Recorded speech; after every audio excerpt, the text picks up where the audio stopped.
Hi guys, so today I'm going to show you how I made this mushroom for dinner char. So I'm going to show you how I made this mushroom applique, the easiest way and the fastest way of making applique mushrooms.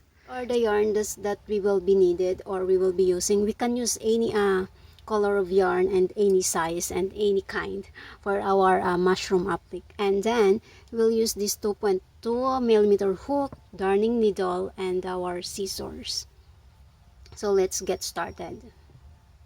Start by making a chain of 12. 1, 2, 3, 4, 5, 6, 7, 8, 9, 10, 11, 12. And then we will add 2 chain for our first double crochet. So 1, 2, and then we will insert our hook at the third stitch from our hook. And we will create 5 double crochet. 1, 2, 3,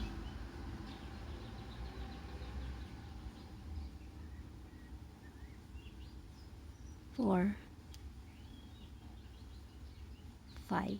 So we have a total of 6 double crochet here, including the first that chain of 2. Sorry, the chain of 2. And then at the next stitch, we will make our first half double crochet, and then we will continue making a single crochet. So we will keep making a single crochet till we reach at the end of our chain, or at the very start of our chain. So now we are at the end of our chain, so we will make a chain of 1, and then we will continue doing single crochet at the other side of our project.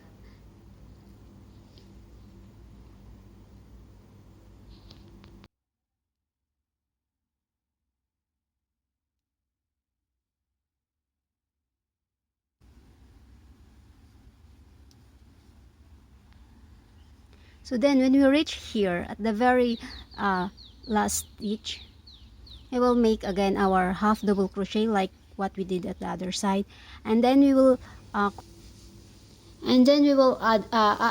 again the 6 double crochet at the same stitch where we made our previous 5 double crochet at the other side.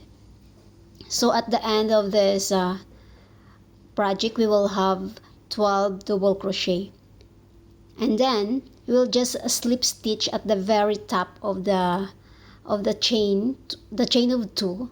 We will do our slip stitch.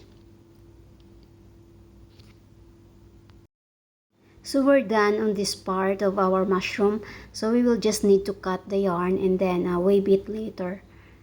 And then we will start making the other part of our mushrooms. We're going to make the top part of our mushroom. So we will make magic ring, and then we will chain 3. 1, 2, 3, and then we'll make our first treble crochet. 1, 2, and then another one.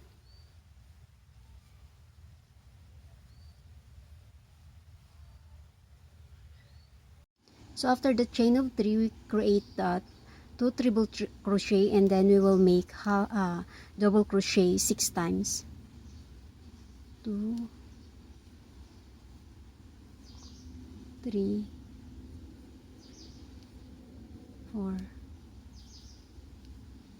5, 6, and then after that 6 double crochet, we will create 3 treble crochet. 1, sorry, 2, and after 3 treble crochet, we will chain 3. 1, 2, and 3, and then we will insert our hook at the middle of our work, and then we will slip stitch, and then after that we will chain 3 again.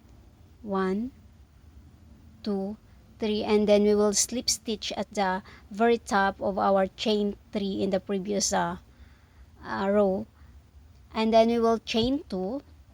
1, 2, and then we will make our first double crochet and at the same stitch where we made our chain of 2, and then we will continue doing two double crochet at the same stitch 3 times, and then at the third time again 2 double crochet, 1, 2. At the fourth stitch we will make our 2 half double crochet. So 2 half double crochet till we reach at the middle of our work.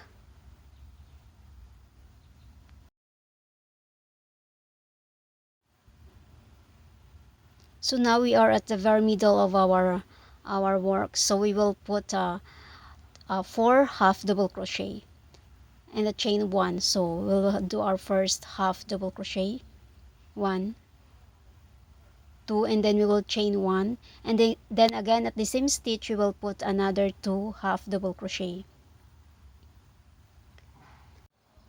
We will continue doing our half double crochet till we reach at the 9th stitch of our project.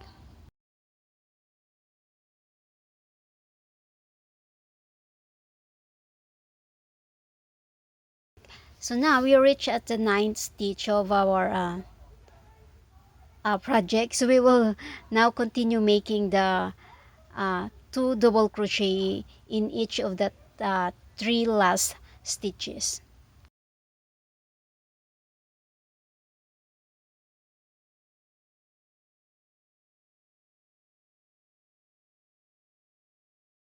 So now after that last 2 double crochet we will chain 4, and then we will slip stitch at the previous slip stitch that we made in the previous line, and then at the other side we will also make a chain of 4, and then slip stitch at the very top of our chain 3 at the last in the previous row. So now we're done for the parts of our mushroom. So we will just need to cut the tail of the yarn and then weave it and then sew it together. So we're almost done for our project. So there's a lot of ways on how to make mushroom applique, but for me this is the most easy way and the fastest way on how to make this project. So yeah, we're almost done, and the stitches that we use are all basic, so it's very easy to follow. So I had fun making this, so I made 3. So yeah, our mushroom is ready. There you go, it's ready to serve. Thank you for watching, guys. See you on my next video.